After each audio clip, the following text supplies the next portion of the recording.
ታዋቂው ቲክቶከር አዶናይ በዛሬው ዕለት ብራንድ አምባሳደር በመሆን ሚሊዮን ብሮችን ወደ ካዝናው ማስገባት ችሏል። እዚሁም ደግሞ በሌላኛው መረጃችን ድምፃዊቷ ከሰሞኑ ካጋጠማት ከባድ ህመም ጋር ተያይዞ በማህበራዊ ሚዲያ ላይ ሲዘዋወር ስለነበረው ፎቶ ምላሽን ሰጥታለች።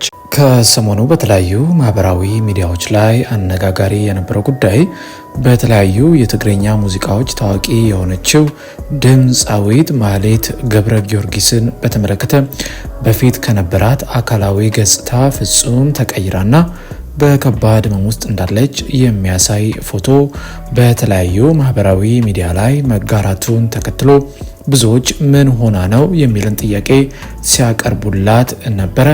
ታዲያ ከሰዓታት በፊት ድምፃዊቷ በፌስቡክ ማህበራዊ ገጿ ላይ ያልተጠበቀ ምላሽን እየሰጠች ሲሆን ብዙዎችም እንኳን ፈጣሪ ማረሽ የሚልን መልካም ምኞትን በሀሳብ መስጫው ስር ሲሰጧት ተመልክተናል። እሷም ከዚህ ፎቶና በህመሟ ጋር በተያዘ ለተነሳው ጥያቄ በሰጠችው ምላሽ አዎ በጣም ታምሜ ነበረ። ሰው በዚህ ምድር ላይ ሲኖር ይታመማል፣ ደግሞም ይድናል። እኔም ከቅርብ ጊዜ በፊት ትንሽ ህመም አጋጥሞኝ ነበረ። አሁን ግን በተሻለ የጤንነት ሁኔታ ላይ እገኛለሁ። አሁንም ቢሆን ግን በጸሎታችሁ አስቡኝ።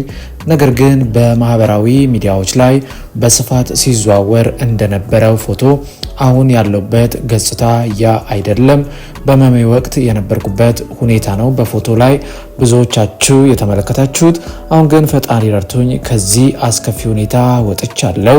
በቅርቡም ስለተፈጠረው ነገር በግልጽ የምነግራችሁ ይሆናል። ከሐሰተኛ መረጃዎችም ተጠበቁ ስትል ሀሳቧን አስፍራለች። ከዚህ ጋርም ተያይዞ በውስጥም እንደዚሁም በአካልም ስታገኙኝ እንደዚሁም በስልክም እየደወላችሁ የጤንነቴ ሁኔታ አሳስቧችሁ ለጠየቃችሁኝ ሁሉ ምስጋናዬ ከልብ ነው የሚልን መልእክት በማህበራዊ ገጿ ላይ አስፍራለች። ወደ ቀጣይ መረጃችን ስንሻገር ቲክቶክ በተሰኘው ማህበራዊ ድረገጽ ላይ ከ3.4 ሚሊዮን በላይ ፎሎወርስ ወይም ተከታይ ያሉትና ተጽዕኖ ፈጣሪነቱ የቀጠለው አዶናይ የተባለው ወጣት በዛሬው ዕለት ደግሞ ሚሊዮን ብሮች ተከፍሎት እንግዲህ ብራንድ አምባሳደር ሆኗል።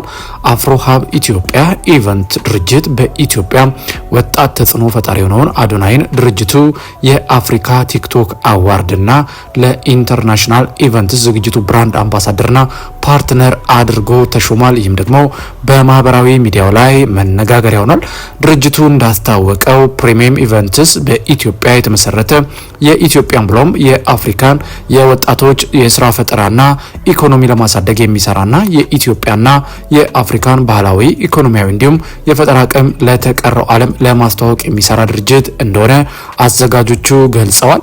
ታዲያ በዛሬው ዕለት አዶናይ የተባለውን ወጣት እንግዲህ የዚህ ድርጅት ብራንድ አምባሳደር በመሆን ዳጎስ ያለ ገንዘብን ከፍለውት እሱም አዶናይም እንግዲህ ወደ ካዝናው ሚሊዮን ብሮችን ማስገባት ችሏል።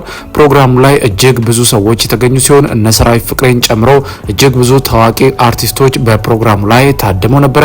አዶናይም እንግዲህ በዚህ ፕሮግራም ላይ ያስተላለፈው መልእክትም አለ። ለብዙዎች መነጋገሪያ እንዲሆን ያደረገው ነገር ደግሞ አዶናይ በዚህ ፍጥነት ማህበራዊ ሚዲያው ላይ እንግዲህ መንገስ የቻለበት ምክንያት ለብዙዎች አነጋጋሪ ሆኗል። ለማንኛውም ግን ፕሮግራሙ ምን ይመስል እንደነበር ጥቂት ቪዲዮን ተመልክተን እንደዚሁም አዶናይ ያስተላለፈው መልእክትም ተከታትለን እንመለስ።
ሁሉም ሰው እንዲቀበል የምትፈልግ ከሆነ ተሳስረህ ነው በማትፈልገው ህይወት ውስጥ የምትኖረው።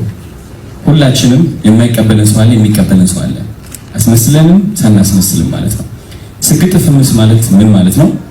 አንደኛ ለልብህ መታመን በልብህ መተማመን ማለት ነው። እግዚአብሔር መልእክት ሲልክልህ ይህ ደረጃ ላይ መድረስ አለብህ የለማ ልብህ ውስጥ ብቻ ነው ያለው ይህ ህልም ማለት ነው። ስለዚህ ለምንድነው ስግጥ የምትለው? ይህ መልእክት ልብህ ውስጥ ያለው ማለት ነው። ለሱ ታዛዥ ትሆናለህ፣ ትሰማዋለህ። ከሱ ውጭ ሌሎች ሰዎች እየሰማህ ከኖርክ ግን እንደ ሁሉም ሰው ነው የምትሆነው። እንደ ስንት ሰው መኖር ትፈልጋለህ? ሰው ስግጥ ማለት በራስህ ዓላማ ራስህን መስማት ነው። ፍምስ ደግሞ ምንድነው? የስኬት ማሚያ ላይ መድረስ ነው። በሰራኸው ነገር ስግጥ ብለህ በዛ ከሰራህ ሳትሰማ ልብህን ተከትለህ እግዚአብሔርን የሰጠህን መንገድ ተከትለህ ስኬት ላይ ስትደርስ ትፈምሳለህ። መርካቶ ላይ የከፈትከው ቢዝነስ መሳካቱ አይቀርም። ስለዚህ እንደዚህ ብዬ አስረድቼ ስቲል ሐሳቤን የማይቀበሉ ሰዎች ካሉ የነሱ መነጽር አውጥቼ መቀየር አልችልም። የስንት ሰዎች መነጽር ልቀየር? አብዛኞቹ ክሪኤቲቭ መሆን የሚፈልጉ መውጣት የሚፈልጉ ራሳቸውን ማሳወቅ የሚፈልጉ ሰዎች ደግሞ በእኔ ሐሳብ በጣም ይስማሙበታል። ለምን? ልባቸው ውስጥ ያለው መንገድ ብዙ ሰዎች አይረዱላቸውም። ስለዚህ ለዚህ ነው ስግጥ ፍምስ የተባለው ማለት ነው። ስለ ቱሩ ደግሞ የኔ ዋና ዓላማ ምንድነው? ይህ ፍርሃት ማስወገድ ነው። አንድ ሜንሽን ያደረከው ነገር አለ ስለ ባህል ማለት ነው። ባህል አንድ ሰውን የሚያስር ከሆነ ይህ ባህል ሊሆን አይችልም። ባህል አንድ ሰው የሚጠላና የሚታዘብ ከሆነ የሚያወዳድቅ ከሆነ ይህ ባህል ሊሆን አይችልም። ባህል ምንድነው? ልዩነታችን አንድ የሚያደርገን ነገር ነው። ባህል ፍቅር ነው። ባህል አንድ ሰው የራሱ የባህል ልብስ የራሱ የባህል ምግብ ይዞ ሲመጣና እኔ ደግሞ ከዛ ስንሰባሰብ ያለው ውበት እሱ ነው ባህል የሚባለው እንጂ አንተ ስነ ስርዓት በዚህ መሄድ አለበት በዛ መሄድ አለበት የሚለው ትዕዛዝ ባህል ሊሆን አይችልም። ይገባኛል። አንዳንድ ሰዎች ምን አይነት አመለካከት አላቸው? ስግጥ በሉ ስትላቸው ልብሳቸው አውልቆ መንገድ ላይ እንግዲህ በቪዲዮ ላይ እንደተመለከታችሁት አዶናይ በሚሊዮን ብሮች ተከፍሎት በዛሬው ዕለት ብራንድ አምባሳደር መሆኑን ተከትሎ በተለያዩ ማህበራዊ ሚዲያዎች ላይ አነጋጋሪ ይሆናል።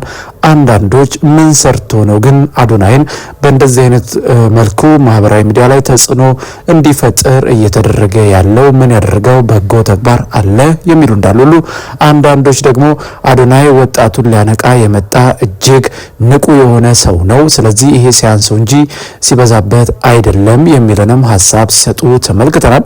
ለማንኛውም ግን አዶናይ ስግጥ ፍምስ በሚለው ፕሪንሲፕል እንግዲህ በማህበራዊ ሚዲያው ላይ ተጽዕኖ መፍጠር ችሏል።